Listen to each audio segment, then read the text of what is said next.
ओम शांति। ओम शांति। ओम शांति। आज 1 जनवरी 2026 नए साल का पहला दिन और इस नए दिन पर बाबा ने हम बच्चों को सदा नया और रिफ्रेश रहने की बहुत ही प्यारी विधि बताई है। जी बिल्कुल। आज की मुरली का सारी यही है।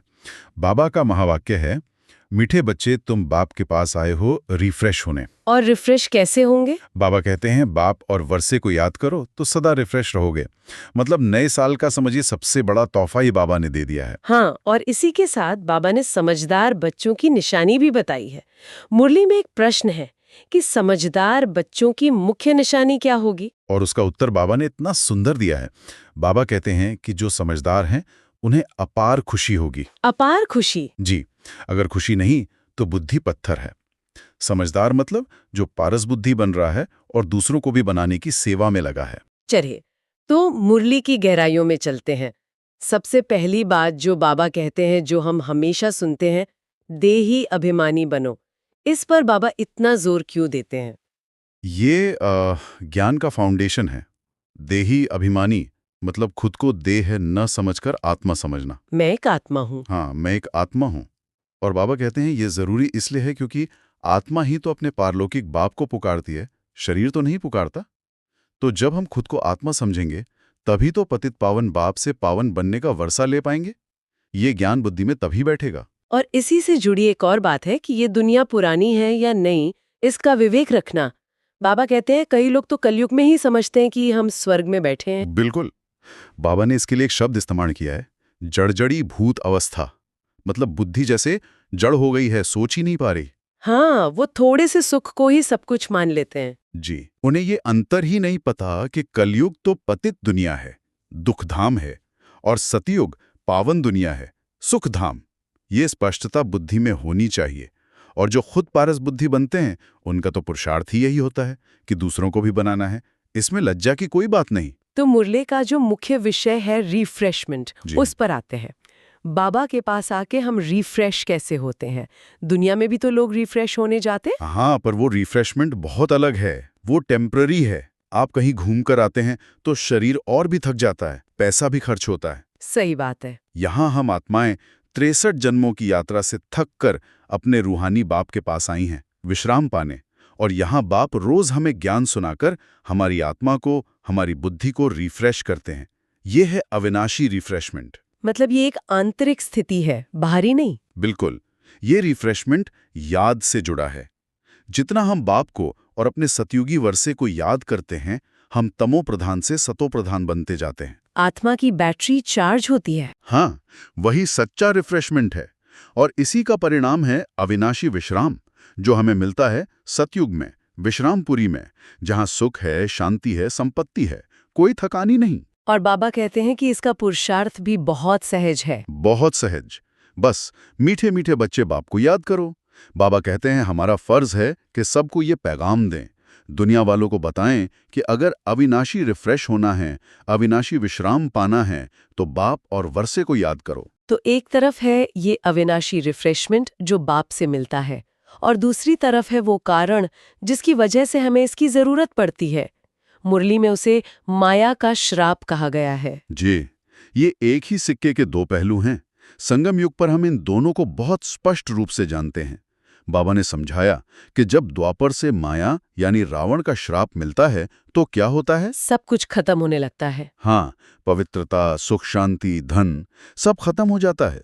जन्म जन्मांतर की भक्ति आत्मा को थका देती है, कंगाल कर देती है। और इसके ठीक विपरीत है बाप का वर्षा। बिल्कुल। बेहद का बाप स्वर्ग रचते हैं और हमें स्वर्ग का ही वर्षा देते हैं। और बाबा कहते हैं ये कोई जादू नहीं है जैसा लोग समझते हैं। हाँ, मुरली में बाबा कहते हैं कि मैं जादूगर हूँ, पर ऐसा नहीं कि भेड़ बकरी बना दूं। जी, ये तो बुद्धि से समझने की बात है। ये ज्ञान का जादू है। हम मनुष्य से देवता कैसे बनते हैं और फिर 5 विकारों में आकर देवता से मनुष्य कैसे बन जाते हैं, ये पूरा चक्र बुद्धि में बैठना चाहिए। वाह! तो ये मनुष्य से देवता बनने का जो परिवर्तन है, ये बहुत ही गूढ़ ज्ञान पर आधारित है। मुरली में बाबा आत्मा और ड्रामा के जो राज सुनाते हैं, वो भी तो अद्भुत है। हाँ, बाबा कहते हैं ये ज्ञान किसी और के पास है ही नहीं। जैसे आत्मा। आत्मा कितनी गुप्त है, एक छोटा सा सितारा, और वो इस मुख द्वारा बोलती है। इसीलिए बाबा कहते हैं देह अभिमानी मत बनो, आत्माभिमानी बनो। जी। और फिर ड्रामा का राज, ये समझना कि ये 5000 वर्ष का चक्र हूबहू रिपीट होता है, सेकंड बाय सेकंड। ये सोचना ही कितना मन को शांत कर देता है। बिल्कुल। इस ज्ञान से हम साक्षी बन जाते हैं, हर परिस्थिति में अचल अडोल। बाबा कहते हैं जैसे आसमान का कोई पार नहीं पा सकता, वैसे ही इस बने बनाए ड्रामा की गहराइयों का भी कोई पार नहीं पा सकता। मुरली में एक बहुत ही प्यारा जिक्र है परिस्तान का, कि यही भारत कभी परिस्तान था। हाँ, और ये कोई कल्पना नहीं, ये सच्चाई थी। सतयुग में भारत ही परिस्थान मतलब परियों का देश था, जहां लक्ष्मी नारायण का राज्य था। कितनी नेचुरल ब्यूटी होगी वहां। अपार। आत्मा भी तो पवित्रता से चमकती रहती थी। बाबा कहते हैं कि अब तुम बच्चे उसी परिस्थान में जाने के लिए पुरुषार्थ कर रहे हो। और इसी परिस्थान में जाना, देवता बनना, यही तो हमारी एम ऑब्जेक्ट है। बाबा कहते हैं कि यहाँ आने से ही अपनी एम ऑब्जेक्ट सामने देखने में आती है, तो खुशी होनी चाहिए। ये दुनिया की सबसे अनोखी पाठशाला है ना? किसी भी स्कूल में आपको आपके अगले जन्म की एम ऑब्जेक्ट नहीं दिखाई जाएगी। सही बात है। यहाँ हम लक्ष्मी नारायण के चित्र को देखते हैं और जानते हैं कि हम ही ये बनने वाले हैं। इस निश्चय से ही खुशी के फव्वारे छूटने लगते हैं। तो हम अभी एक बहुत ही विशेष समय पर हैं, संगम युग पर। न इस राजाई के न उस राजाई के। जी, हम बीच में हैं। हम अभी ब्राह्मण हैं जो भविष्य में देवता बनने वाले हैं। और हमारा खेवैया यानी नाव को ले जाने वाला कौन है? स्वयं निराकार बाप। हाँ, वो निराकार बाप हम निराकार आत्मा रूपी बोट को खींचकर वापस परमधाम अपने घर ले जाते हैं। ये चक्र पूरा होता है और फिर हूबहू रिपीट होना है। तो इस पूरी मुरली को जीवन में उतारने के लिए, धारणा के लिए बाबा ने क्या मुख्य बिंदु दिए हैं आज? धारणा के लिए बाबा ने 2 बहुत सुंदर सार पॉइंट दिए हैं। पहला है, सच्चा हीरा बनने के लिए अपनी बुद्धि का योग एक बाप से लगाना है, किसी भी देहधारी से नहीं। ये बहुत जरूरी है। बहुत बहुत जरूरी, क्योंकि किसी भी देहधारी से बुद्धि का योग लगा तो पत्थर बुद्धि बनते देर नहीं लगती, बहुत संभाल करनी है। और दूसरा बिंदु? दूसरा है कि अविनाशी विश्राम का अनुभव करने के लिए बाप और वर्षे की स्मृति में रहना है, और साथ साथ सबको बाप का पैगाम देकर रिफ्रेश करना है। मतलब सिर्फ खुद रिफ्रेश नहीं होना, दूसरों को भी करना है। जी, इस रूहानी सर्विस से दूसरों को भी रिफ्रेश करना है। वाह। अब आते हैं आज के वरदान पर, जो संगठन की शक्ति पर आधारित है। आज का वरदान बहुत शक्तिशाली है। वरदान है, संगठन में एक मत और एक रस स्थिति द्वारा सफलता प्राप्त करने वाले सच्चे स्नेही भाव। इसका क्या अर्थ हुआ? बाबा समझाते हैं कि सच्चे स्नेही की निशानी है एकता।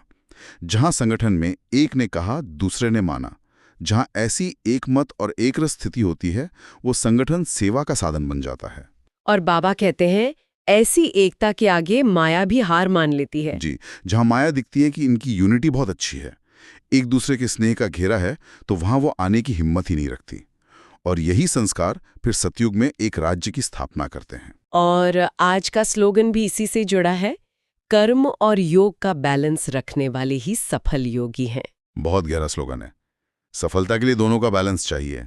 सिर्फ योग में बैठना भी नहीं और सिर्फ कर्म में इतना भी नहीं खो जाना कि योगी भूल जाए। कर्म करते हुए योगी रहना। हाँ, जो कर्म करते हुए भी योगी रहता है और योग में बैठकर भी कर्मयोगी, वही सच्चा सफल योगी है। तो आज की मुरली का सार यही है कि नए साल की सच्ची शुरुआत खुशी में रहते हुए आत्माभिमानी बनकर बाप और वर्षे को याद करने से होगी।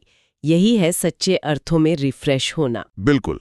और इसके साथ ही ये जनवरी का मास हम सभी ब्रह्मा कुमार कुमारियों के लिए बहुत खास है।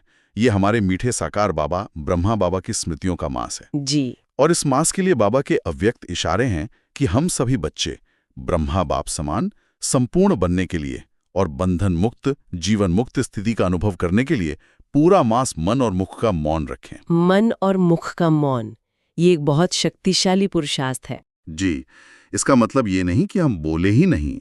इसका गहरा अर्थ है व्यर्थ बातों से मौन, मन में व्यर्थ संकल्पों से मौन, और मुख से व्यर्थ बोल से मौन। हाँ, जितना हम ये अभ्यास करेंगे उतना बुद्धि बल से अव्यक्त वतन की सैर कर सकेंगे और बाबा के समीप अनुभव करेंगे। बाबा चाहते हैं कि मेरा हर बच्चा मुक्ति जीवन मुक्ति के वर्षे का पूरा अधिकारी बने। अच्छा, मीठे मीठे सिकीले बच्चों प्रति मात पिता बाप दादा का याद प्यारो गुड मॉर्निंग। रूहानी बाप की रूहानी बच्चों को नमस्ते। हम रूहानी बच्चों की रूहानी मात पिता बाप दादा को याद प्यार, गुड मॉर्निंग और नमस्ते। ओम शांति। ओम शांति।